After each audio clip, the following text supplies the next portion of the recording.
Today, I'm going to share 3 ways to connect with your spiritual needs. The moon is in Pisces today, bringing a flow. So, a need to go with the flow and a need to connect with that bigger picture where you don't have control, but you can allow. I'm Marina Ormes here with your Astro Vibe for Tuesday, November 21st.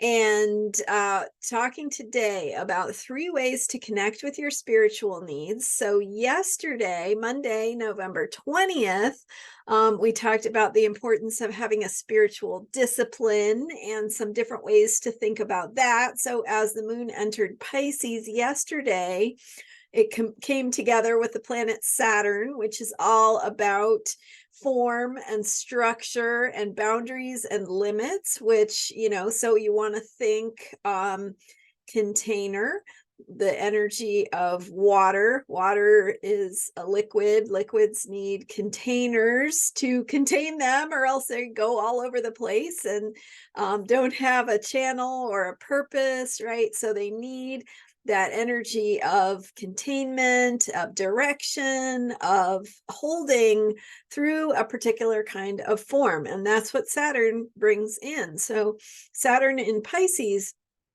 again, it's there for a couple of years, reminding us that in order to be spiritual beings here on the earth plane, we need to have a way to channel some of those bigger picture feelings and themes and qualities that we might experience through our dreams, or we might feel them psychically or intuitively, or we might feel them emotionally. So we need a way to put those into something that can be useful to us in our daily lives. So having some sort of practice or discipline around how you connect with your spiritual needs, the needs of your heart, and the needs for meaning in your life, right? The need to feel that bigger sense of interconnectedness with all that is. So today, as we think about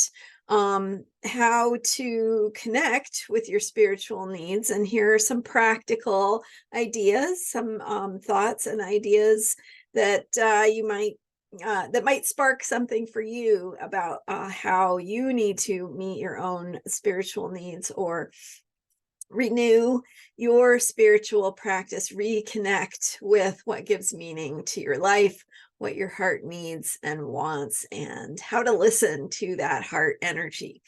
So what is your heart, right? It's that part of you that really is indistinguishable from everything else. It's the part of you that feels, it's the part of you that knows through bypassing logic. So the brain, right, our brains and our thoughts and our ideas all go through that logical process, that process of rational things that make sense, things that fall into a formula or a linear sort of what's the word I'm trying to think of, like explanation, right? Something that makes sense. Okay, so with the heart, we have this energy, and maybe that's why I'm having trouble with words. The heart is asking us to flow, right? Not to have an explanation or something that needs there's some word that I'm just not thinking of. Anyway, there the energy of that Pisces flow is just asking us to trust what is, allow it to be.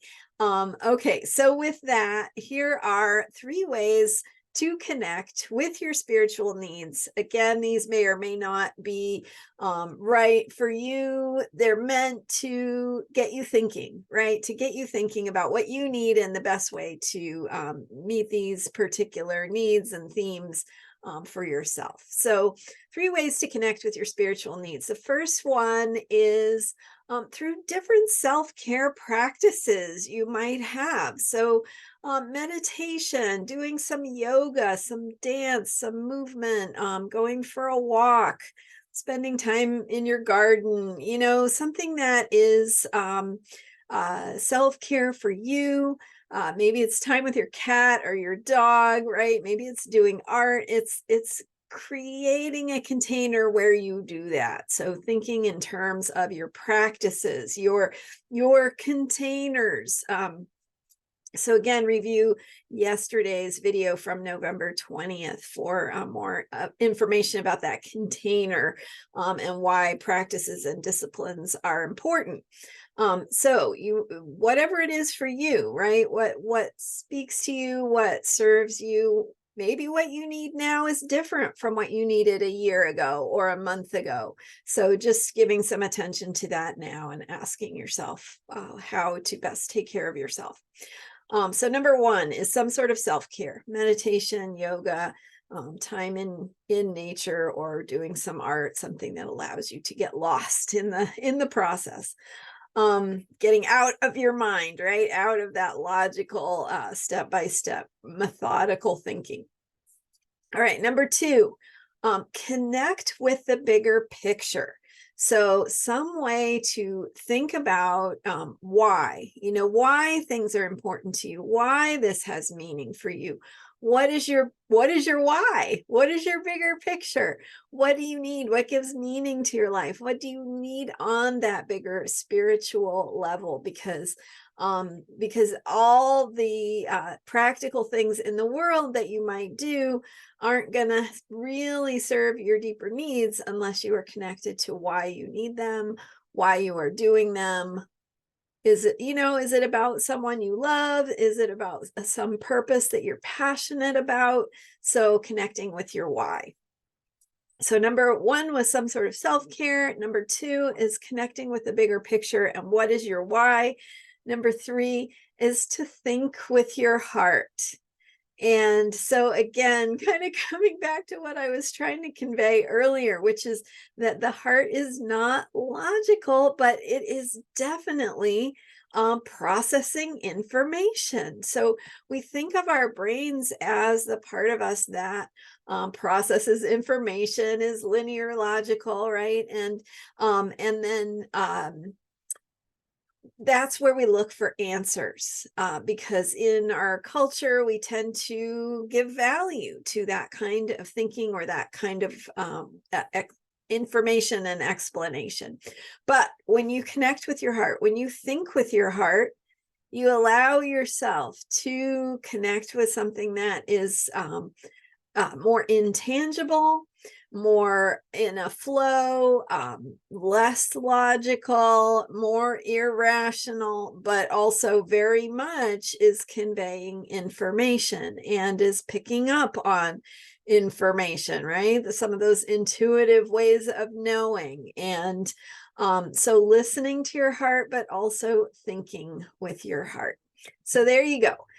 3 ways to connect with your spiritual needs. It was number 1 was different kinds of self-care that might be particularly something you enjoy, something that speaks to you, something that feels valuable for you, whether it's meditation, yoga, self-care,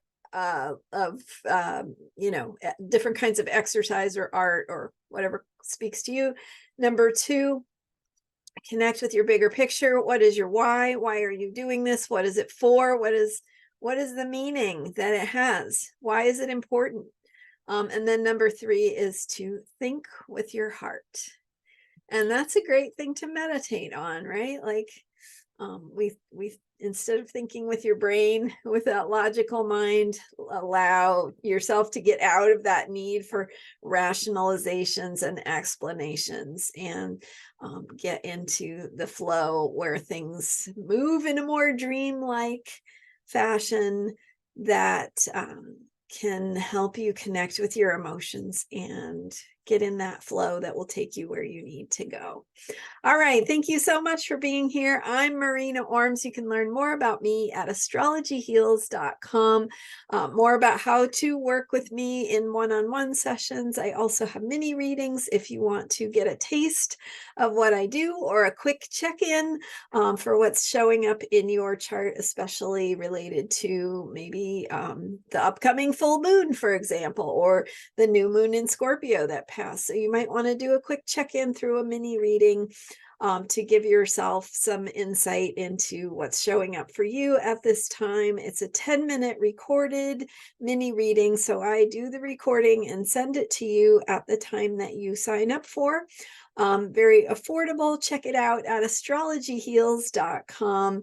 And all the mini readings are done by me. So you can learn more about your chart and how the current energies show up for you in your individuality, which is, there's the collective, and then there's our individual experience and how that shows up individually for each of us. So thanks so much for being here. Thank you for subscribing and for showing up to check in with me every day. I'm here with astrology for unshakable self-care. All right. Thanks for being here, and I'll see you next time.